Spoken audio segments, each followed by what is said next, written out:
The silence captain, Elena Vasquez, floated through the corridors of Research Station Omega, her magnetic boots clicking softly against the metal flooring. The deep space installation had been humanity's farthest outpost for 7 years, positioned at the edge of known space where 3 different alien territories met. Elena had commanded the station for the past 2 years, and she loved the peaceful routine of monitoring galactic communications and conducting scientific research. The station housed 43 people from different backgrounds: scientists, engineers, communication specialists, and security personnel all worked together in the vast emptiness between stars. Their mission was simple: keep watch, learn, and maintain friendly relations with the various alien species that traveled through this region of space.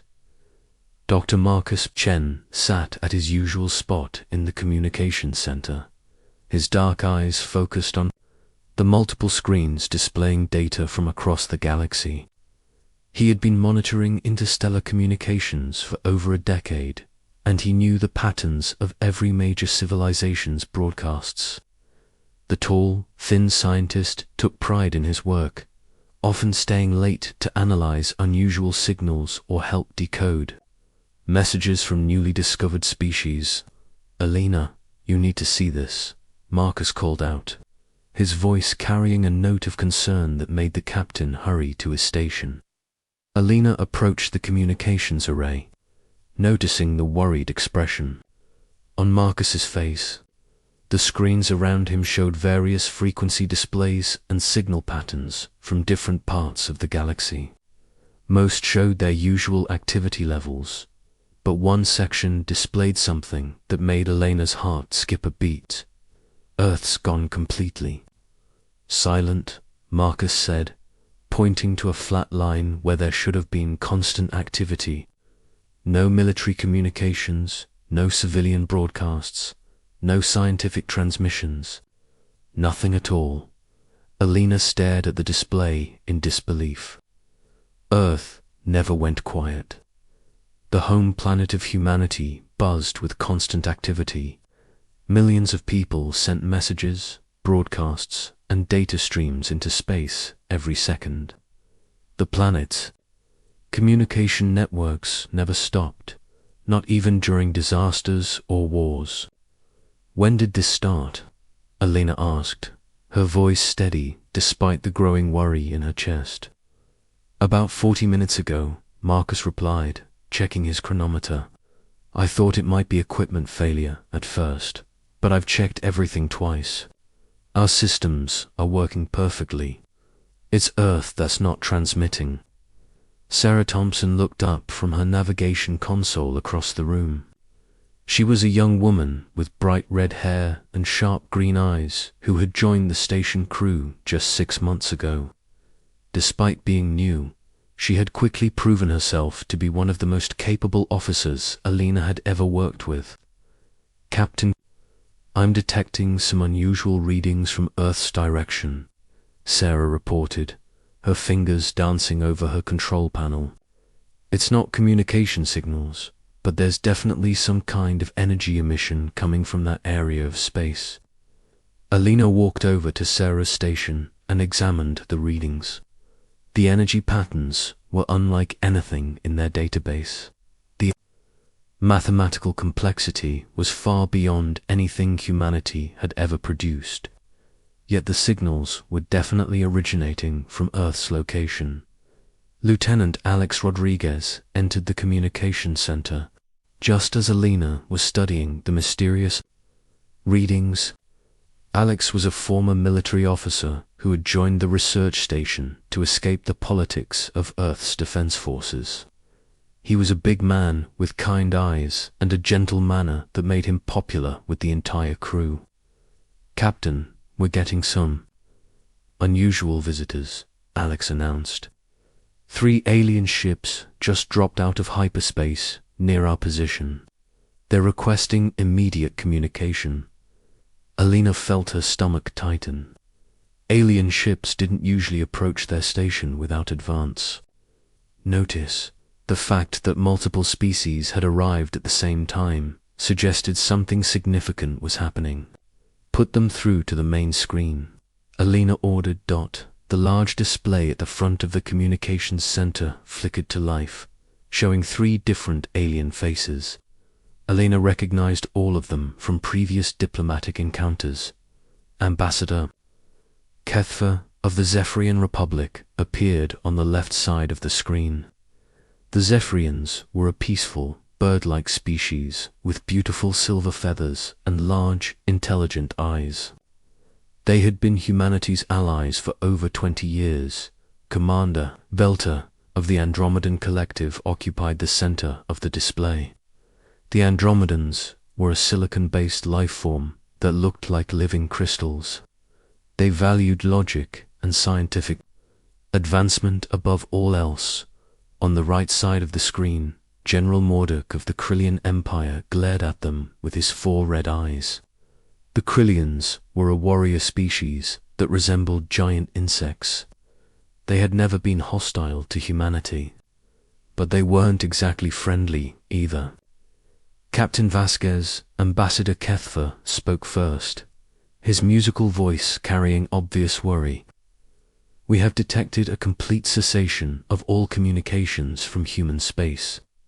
Our monitoring stations show that every human colony, every human ship, every human outpost has gone completely silent at exactly the same moment. Alina felt the blood drain from her face. It wasn't just Earth. All of human space had gone quiet. Commander Veltares' crystalline form shimmered as he spoke. Our calculations indicate this event occurred simultaneously across distances that should have taken years for any signal to travel. This defies our understanding of physics and space-time. General Mordok's mandibles clicked together in agitation. The Krillian Empire demands to know if this is some kind of human weapon test. Such technology could be used against other species. Alina raised her hands in a peaceful gesture. I assure you, this is not a weapon test. We're just as surprised and confused as you are. We were hoping you might have some information that could help us understand what's happening. Marcus pulled up additional data on his screens and shared it with the alien representatives. We're detecting unusual energy patterns from the direction of human space. The signals are extremely complex, but they don't match any known human technology. Ambassador Kethfa studied the data for several moments before responding. These energy patterns are similar to theoretical models our scientists developed for quantum consciousness transmission, but the power levels required would be enormous, far beyond what any known species could generate. Commander Veltar's form brightened as he processed the information. The mathematical structures in these signals suggest a level of complexity that would require the combined processing power of billions of minds working in perfect harmony. Alina felt a chill run down her spine. Are you saying that all of humanity might be connected somehow? It's possible, Commander Veltar replied, but such a connection would require voluntary participation. No known force could link minds across such distances without the willing cooperation of every individual involved. General Morduk's aggressive posture softened slightly. The Krillian Empire has legends of ancient species that achieved unity. Of consciousness, they became incredibly powerful, but they also became completely peaceful. They never used their abilities to harm others. Sarah looked up from her navigation console with excitement in her voice. Captain, the energy readings from human space are getting stronger and more organized. It's like someone is fine-tuning a massive instrument. Alina made a decision that would change everything. We need to go to Earth and see what's happening for ourselves. If humanity has undergone some kind of transformation, we need to understand it. Ambassador Kethfa nodded approvingly. The Zephyrian Republic will provide escort ships for your journey. Whatever has happened to your species, you should not face it alone. Commander Velta agreed. The Andromedon Collective is also interested. In studying this phenomenon, our science vessels will accompany you. Even General Mordok showed support. The Krillian Empire will send ships as well. If humanity has become something new, we want to witness it firsthand. Alina turned to her. Crew, prepare the station for skeleton crew operations. We're taking the research ship Endeavour to Earth. Dr. Chen, I want you to monitor those energy patterns during our journey. Sarah, plot the fastest course to Earth. Alex, coordinate with our alien allies for the escort formation. As the crew prepared for their journey, Marcus made a startling discovery. Captain, I'm starting to decode parts of the energy transmissions. They're not random. There are patterns that look like mathematical formulas, star charts, and what might be technological blueprints. Alina studied the preliminary translations. The information was incredibly advanced, showing scientific concepts that humanity had never discovered, and technologies that seemed almost magical in their sophistication. It's like someone is broadcasting the secrets of the universe, Marcus whispered in amazement. Sarah completed her calculations and looked up with wonder in her eyes. Captain, if these transmissions contain the kind of advanced knowledge Dr. Chen is suggesting, then whoever is sending them is trying to share incredible gifts with the galaxy. Alina felt a surge of pride mixed with concern.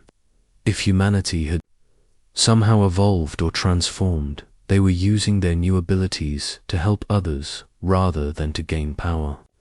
It was exactly the kind of thing humans would do, even if it meant sacrificing their old way of life. The research ship Endeavour launched from the station 6 hours later, accompanied by vessels from 3 different alien civilizations. As they entered hyperspace heading for Earth, Alina wondered what they would find when they reached humanity's home system. The energy transmissions from human space continued to grow stronger and more complex with each passing hour. Whatever humanity had become, they were trying to communicate something important to the rest of the galaxy. Alina just hoped they would arrive in time to understand the message. As the small fleet traveled through hyperspace toward Earth, Alina couldn't shake the feeling that they were about to witness something that would change the course of galactic history forever. The silence from human space wasn't an ending. It was the beginning of something entirely new. The Awakening. The journey to Earth took 3 days through hyperspace, during which the energy transmissions from human space grew steadily stronger and more complex. Alina spent most of the trip working with Marcus to decode the mysterious signals, while Sarah coordinated with their alien escort ships to maintain formation. When they finally dropped out of hyperspace at the edge of Earth's solar system, Alina was stunned by what they found. The entire system pulsed with energy patterns that made their instruments register readings they had never seen before. Earth itself glowed with a soft, beautiful light that seemed to come from within the planet, rather than being reflected sunlight. Captain, I'm reading millions of human life signs on Earth, reported Dr. Lisa Park, their medical officer who had joined them for the journey. But they're all showing identical brainwave patterns. It's like every human on the planet is thinking the same thoughts at the same time. Ambassador Kethfer's ship moved closer to the Endeavour. Captain Vasquez, our sensors confirm your readings. The entire human population appears to be connected in some kind of shared consciousness, but they don't appear to be in any distress. In fact, their life signs suggest perfect health and incredible mental activity. Alina stared at Earth through the main view screen. The planet looked peaceful and beautiful, more vibrant than she had ever seen it. Marcus, are you still receiving those energy transmissions? They're stronger than ever, Marcus replied, his eyes wide with amazement. And I'm starting to understand more of what they're saying. Captain, humanity is sharing advanced scientific knowledge with the entire galaxy. Star maps, faster than light, travel improvements, medical techniques, energy generation methods. It's like they're giving away centuries of technological advancement.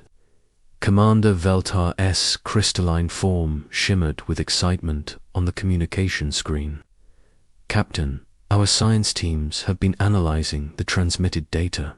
In just 3 days, we've learned more about quantum physics and space-time manipulation than our civilization discovered in the past 1,000 years.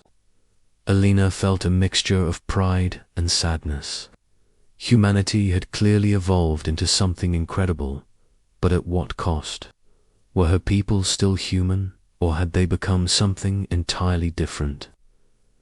Sarah looked up from her navigation console with tears in her eyes. Captain, I'm receiving a direct transmission addressed specifically to you. It's coming from Earth's surface. Put it through, Alina ordered, her heart racing. The main screen changed to show a familiar face. Dr. Jennifer. Walsh had been Elena's college roommate and had become one of Earth's leading quantum physicists. But now Jennifer looked different. Her eyes held a depth of knowledge and peace that seemed almost otherworldly. Hello, Elena, Jennifer said, her voice carrying harmonics that seemed to resonate in Elena's mind. I know you must be confused and worried about what's happened to us. Please don't be afraid. We're still human, but we've also become something more.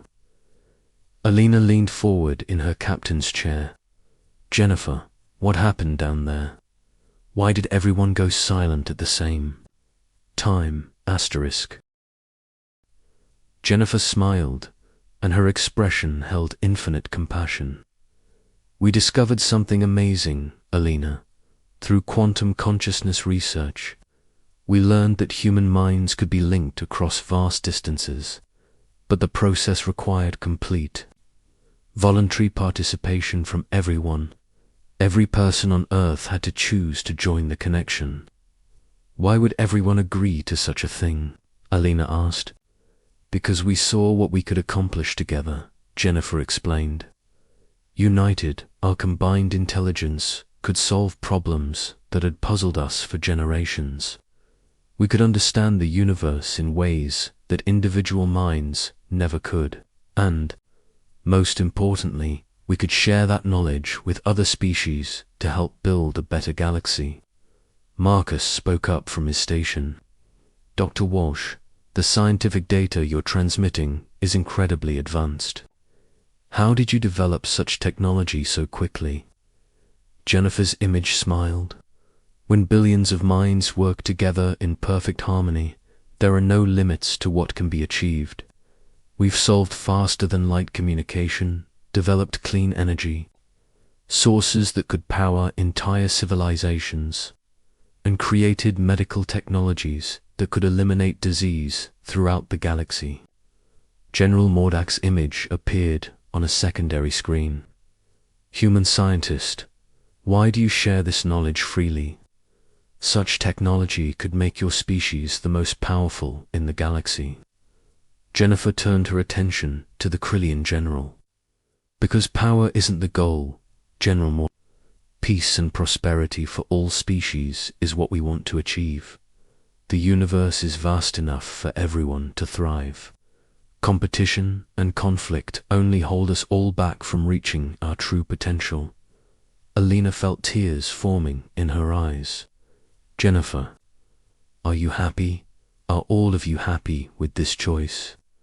We're more than happy, Alina. We're complete. Each person maintains their individual personality and memories, but we also share in the collective wisdom and experience of all humanity. We feel more human than ever before, not less. Ambassador Kethver's musical voice joined the conversation.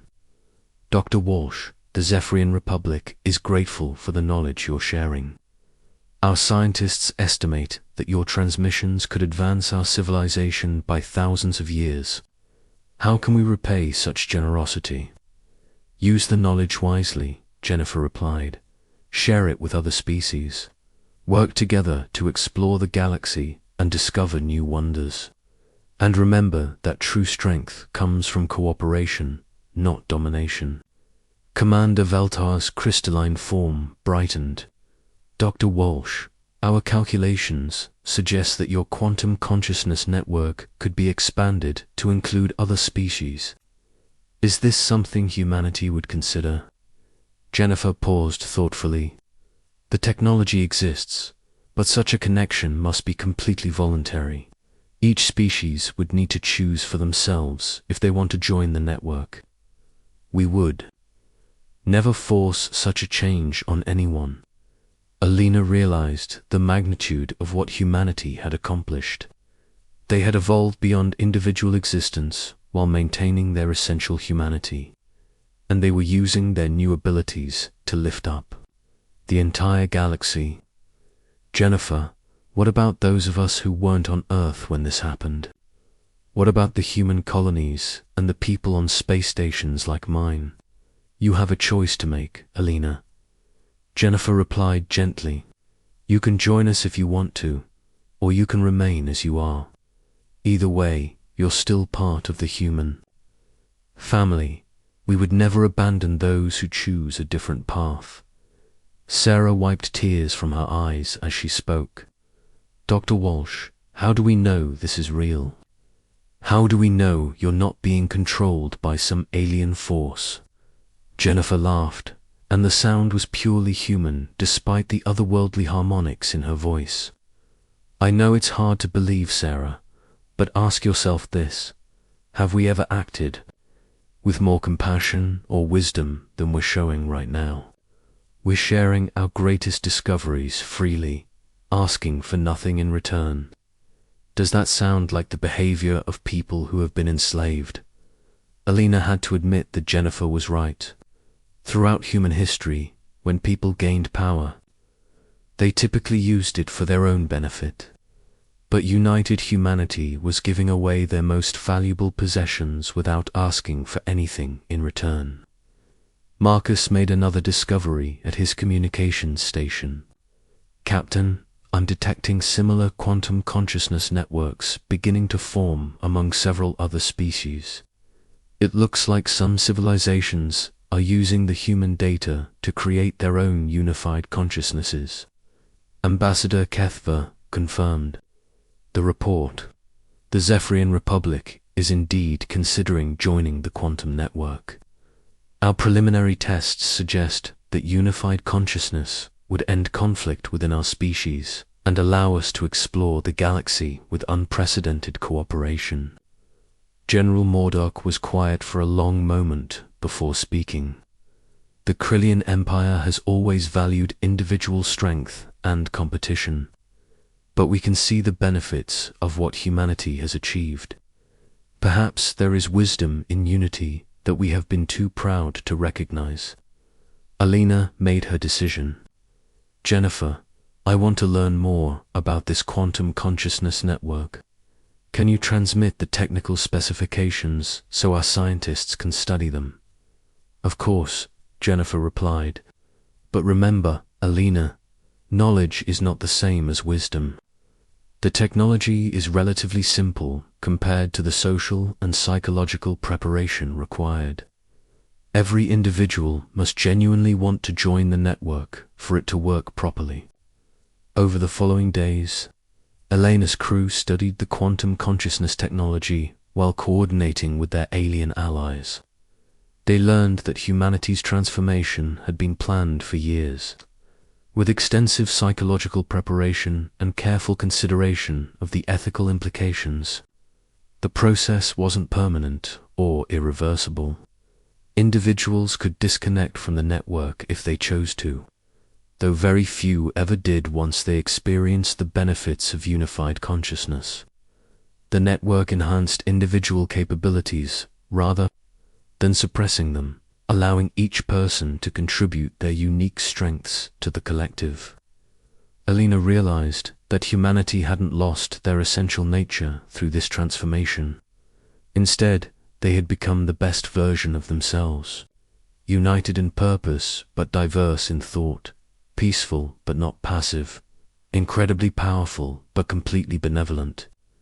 As their small fleet prepared to return to the research station, Alina felt hope for the future that she had never experienced. Before, humanity had shown the galaxy that evolution didn't have to mean abandoning one's origins or values. They had proven that true strength came from lifting others up rather than dominating them. The energy transmissions from Earth continued to broadcast advanced knowledge to any civilization willing to receive them.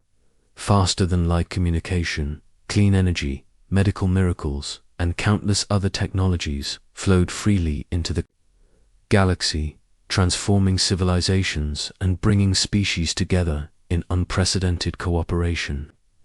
Alina smiled as she watched Earth growing smaller in the view screen. Her people had found a way to become more than human while remaining essentially human at their core. They had chosen evolution over stagnation, unity over division, and generosity over selfishness. The galaxy would never be the same, and that was exactly what humanity had intended. In going quiet, they had spoken louder than ever before, showing every species that true greatness came from helping others reach their potential rather than seeking dominance for oneself.